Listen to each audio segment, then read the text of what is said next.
पहले 30 लाख का बीमा कराया, फिर कर दी युवक की हत्या।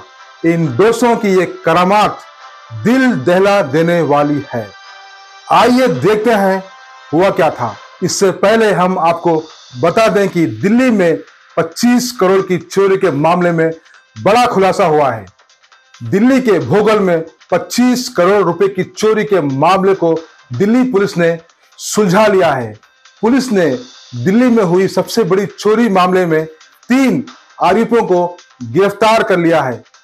करोड़ों की चोरी की घटना को अंजाम देने वाला आरोपी लोकेश छत्तीसगढ़ से गिरफ्तार कर लिया गया है।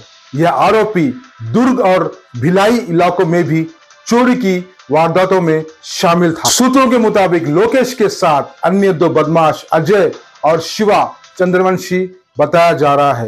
एक दिन पहले ही बिलासपुर पुलिस ने शिवा चंद्रवंशी को कवर्धा से 23 लाख सामान के साथ पकड़ा था। आइए आपको बताते हैं बीमा का पैसा हड़पने के लिए कैसे साजिश रची गई। यूपी के एटा में 2 युवकों ने बीमा का पैसा हड़पने के लिए फेसबुक पोस्ट पढ़कर खतरनाक साजिश रची। आरोपी ने पहले एक युवक का बीमा कराया, जिसमें उसके भाई को नॉमिनी बनाया गया। जिसे नॉमिनी बनाया वो मानसिक रूप से कमजोर था। इसके बाद युवक की हत्या कर दी गई। उत्तर प्रदेश के एटा में सनसनीखेज घटना सामने आई है। यहाँ बीमा के 30 लाख रुपए हड़पने के लिए एक व्यक्ति को दोष बनाया गया, उसके बाद उसकी हत्या कर दी गई। यह केस सामने आया तो पुलिस ने 2 आरोपियों को हिरासत में लेकर पूछताछ शुरू की। आरोपियों ने पुलिस को बताया कि उन्होंने फेसबुक पर पोस्ट देखकर हत्या की साजिश रची थी। जानकारी के अनुसार थाना निधौली कला में करीब 5 दिन पूर्व एक युवक की हत्या कर दी गई थी।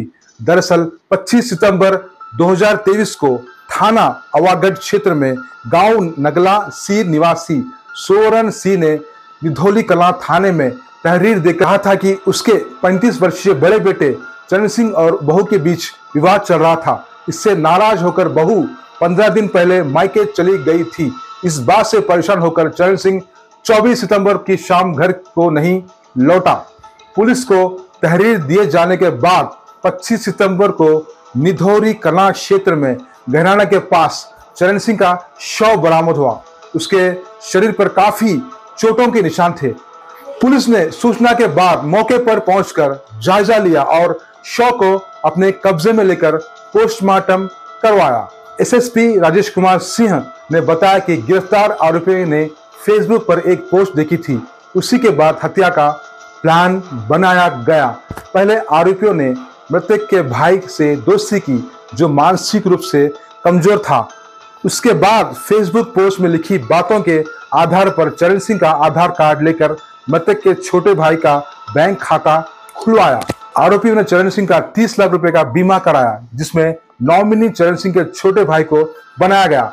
आरोपी ने प्लान के अनुसार चरण सिंह की हत्या कर दी। आरोपियों का प्लान था कि बीमा का पैसा चरण सिंह के छोटे भाई के खाते में जाएगा, जिसे निकलवा कर वे आपस में बांट लेंगे। इसी तरह की एक घटना इस साल मार्च में घटी थी। एक किसान जिसने इंश्योरेंस के पैसे के खातिर अपने 68 वर्षीय पिता की हत्या कर दी थी और इसे एक दुर्घटना के रूप में पेश करने की कोशिश की गई। बाद में हत्यारे को विकाराबाद से गिरफ्तार कर लिया गया। आरोपी श्रीनिवास ने पिछले साल अपने पिता के नाम पर 50 लाख रुपए की बीमा पॉलिसी ली थी और खुद को नॉमिनी बना लिया था। उसने अपने पिता को कोड़ंगल मंडल के उद्यमेश्वर में एक प्लाट देखने के लिए अपने साथ चलने के लिए कहा। उसके बाद श्रीनिवास ने अपने पिता के सर पर पत्थर से हमला कर दिया, जिससे उनकी मौके पर ही मौत हो गई। फिर श्रीनिवास ने शव को सड़क पर खींच लिया और डायल 100 को फोन किया और कहा कि उनकी बाइक एक पेड़ से टकराने के बाद उनकी मृत्यु हो गई।